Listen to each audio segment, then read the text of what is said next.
الشيطان الرجيم بسم الله الرحمن الرحيم وقال الله تعالى في القرآن المجيد والفرقان الحميد يا أيها الذين آمنوا استعينوا بالصبر والصلاة إن الله مع الصابرين صدق الله العلي العظيم۔ اللہ تعالیٰ کی ذات نے قرآن پاک میں ارشاد فرمایا یا ایھا الذین آمنوا استعینوا بالصبر والصلاۃ ان اللہ مع الصابرین۔ اس میں دو تین نکتے اللہ تعالیٰ کی ذات نے بیان فرمایا اس آیت مبارک میں۔ پہلا سب سے بڑا تو یہ یا ایھا الذین آمنوا استعینوا بالصبر والصلاۃ۔ جیسے آج کل کہا جاتا ہے، اکثر لوگ کہتے ہیں غیر اللہ سے مدد مانگنا بہت بڑا گناہ ہے، تو اللہ تعالیٰ کی ذات نے یہاں اس بات کی نفی کر دی، فرما دیا ہے ایمان والو استعینوا بالصبر والصلاۃ، نماز سے اور روزے سے مدد مانگو۔ تو نہ نماز خدا ہے نہ روزہ خدا، نہ صبر خدا ہے، دونوں میں سے کوئی رب نہیں ہے۔ نماز نماز ہے، غیر اللہ تو مطلب یہ ہے کہ اللہ سے ہٹ کے جو چیز ہوئی ہے وہ غیر اللہ ہے۔ نماز ہے تو وہ بھی غیر اللہ ہے، روزہ ہے تو وہ بھی غیر اللہ ہے، حج ہے تو وہ بھی غیر اللہ ہے، کوئی انسان ہے تو وہ بھی غیر اللہ ہے۔ تو اللہ تعالیٰ کی ذات خود فرماتا ہے یا ایھا الذین آمنو، اے ایمان والو۔ ان لوگوں کو مخاطب کیا جا رہا ہے جو ایمان والے ہیں۔ آپ جو ایمان والے نہیں ہیں وہ جو مرضی ہے کہتے پھریں۔ اللہ تعالیٰ نے ایمان والوں سے کہا جن کے پلے ایمان ہے، جو ایمان کی دولت سے اللہ تعالیٰ کی ذات نے جن کو سرفراز آیا، ان سے اللہ تعالیٰ کی ذات نے ارشاد فرمایا اے ایمان والو دو چیزوں سے مدد مانگو۔ کون کون سی چیز؟ نماز اور صبر۔ اب اللہ تعالیٰ کی ذات نے دو چیزوں سے مدد مانگنے کا کہا، نماز سے بھی اور صبر سے بھی، لیکن حکم دو دیے کیا کہ نماز بھی پڑھو صبر بھی کرو۔ یا ایھا الذین، دو حکم ہے، یا ایھا الذین آمنوا استعینوا، اے ایمان والو تم مدد مانگو کس کس سے؟ نماز سے اور صبر سے، یعنی نماز کا حکم الگ ہے اور صبر کا حکم الگ ہے۔ حکم دو چیزوں کا دے رہا ہے، آگے فرما رہا ہے ان اللہ مع الصابرین، اللہ تعالیٰ تو صبر کرنے والا ہے۔ یعنی نماز کا فکر آگے اللہ نے ذکر چھوڑ دیا، اللہ نے کہا کہ میں تمہیں حکم دیتا ہوں کہ نماز بھی پڑھو اور صبر بھی کرو، لیکن اللہ تعالیٰ کی ذات صبر کرنے والوں کے ساتھ۔ تو پتہ یہ چلتا ہے کہ صبر کا مقام کتنا اونچا ہے کہ جس کے ساتھ اللہ کی ذات ہو اس چیز کا مقام سب سے بلند تر ہو جاتا ہے۔ اور اس کی وجہ یہ ہے کہ آپ یہ دیکھ لیں، معرکہ کربلا دیکھ لیں، ایک طرف یزید کی فوجیں ہیں، ایک طرف امام حسین علیہ السلام کا کنبہ ہے، 70-72 شہدائے کربلا ہیں، وہاں پہ حضرت امام حسین علیہ السلام کا کنبہ ہے۔ یزید کے خیمے پہ بھی نماز پڑھی جا رہی ہے، وہاں بھی جماعت ہو رہی ہے، وہاں بھی قرآن پاک کی تلاوت ہو رہی ہے، امام حسین علیہ السلام کے خیموں میں بھی تلاوت ہو رہی ہے، ادھر بھی نماز پڑھی جا رہی ہے، ادھر بھی جماعت ہو رہی ہے، ادھر بھی اللہ کو یاد کیا جا رہا ہے، ادھر بھی اللہ کو یاد کیا جا رہا ہے۔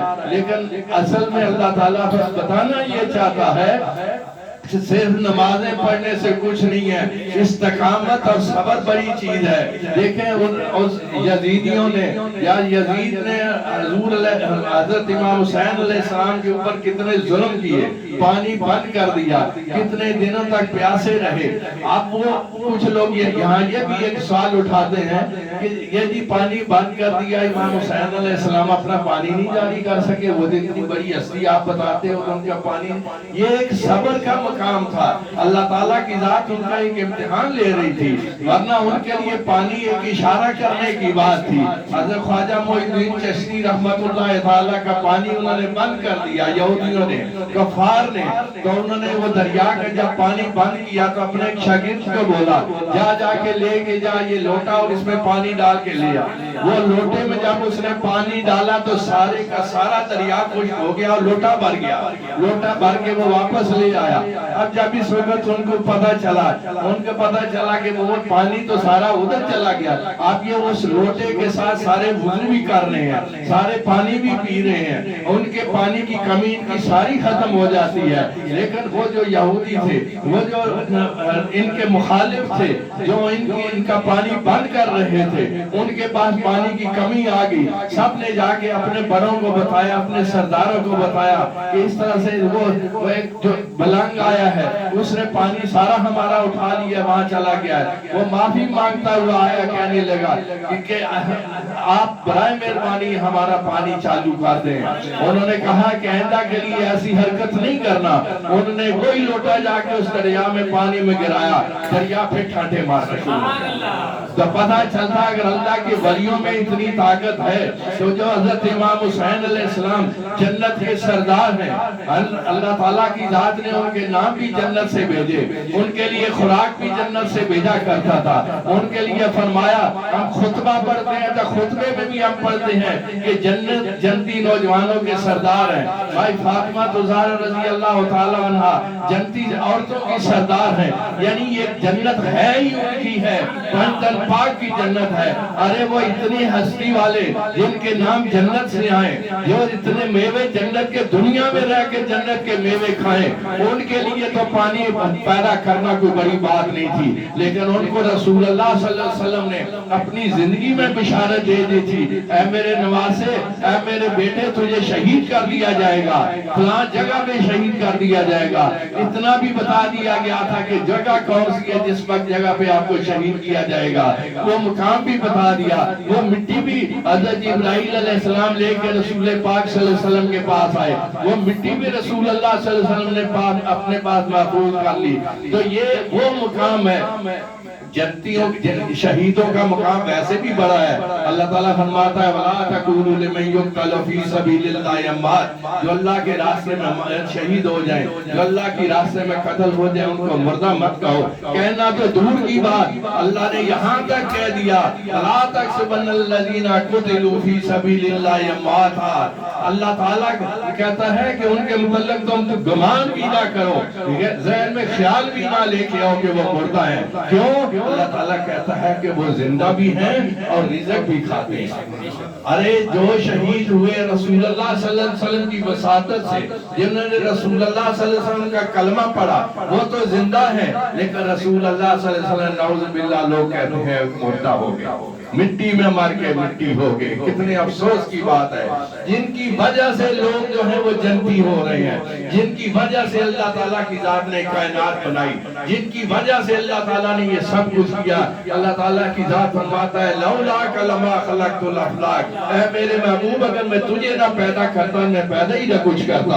اتنا بڑا مقام جس نبی کا، انبیاء کرام نے کہا یا اللہ، اے میرے اللہ، ہمارے اللہ تو نے ہمیں نبی بنایا۔ ارے نبی کتنی بڑی بات ہے، نبی کتنی بڑی بات ہے، پوری دنیا اکٹھی ہو جائے، سب کے درجات کو اکٹھے کر جائیں تو نبی کے پاؤں کی جوتی کے نیچے جو مٹی ہے اس درجے کے برابر بھی نہیں پہنچ سکتے ہیں۔ تو نبی کا تو اتنا اونچا مقام ہے، اور سب نبیوں سے اونچا مقام اللہ نے بنایا تو ہمارے نبی کا بنایا، جس کا مقام اتنا بڑا بنایا، جس کے صدقے سے سب کائنات بنی، جن کے صدقے سے آج ہم کھاتے ہیں پیتے ہیں، جن کے صدقے سے جنت بنی، جن کے صدقے سے دوزخ بنی، جن کے صدقے سے ساتوں آسمان بنے، زمین بنی۔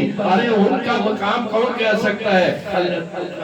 بزرگان دین نے فرمایا بعد الخدا بزرگ تو ہی، قصہ مختصر، خدا وحدہ لا شریک ہے، وہ اپنی ذات کے لحاظ سے، محمد رسول اللہ وحدہ لا شریک ہے مخلوق کے لحاظ سے۔ جو نام اللہ کے ہیں، اللہ بھی رہو، اس کا محبوب بھی رہو، اللہ بھی کریم، اس کا محبوب بھی کریم، اللہ بھی رحیم، اس کا محبوب بھی رحیم۔ ارے کتنی مماثلت ہے، اللہ تعالیٰ کی ذات نے اپنے نام کے ساتھ رکھا لا الہ الا اللہ محمد رسول اللہ صلی اللہ علیہ وسلم۔ ساری زندگی پڑھتے رہو لا الہ الا اللہ محمد رسول اللہ، نہ پڑھو، جب تک نہیں پڑھو گے تمہارے اوپر جنت واجب نہیں ہوگی، تم مسلمان نہیں ہو سکتے ہو۔ لاکھ روزے رکھ لو، روزانہ روزے رکھو، پوری رات عبادت کرو، لیکن محمد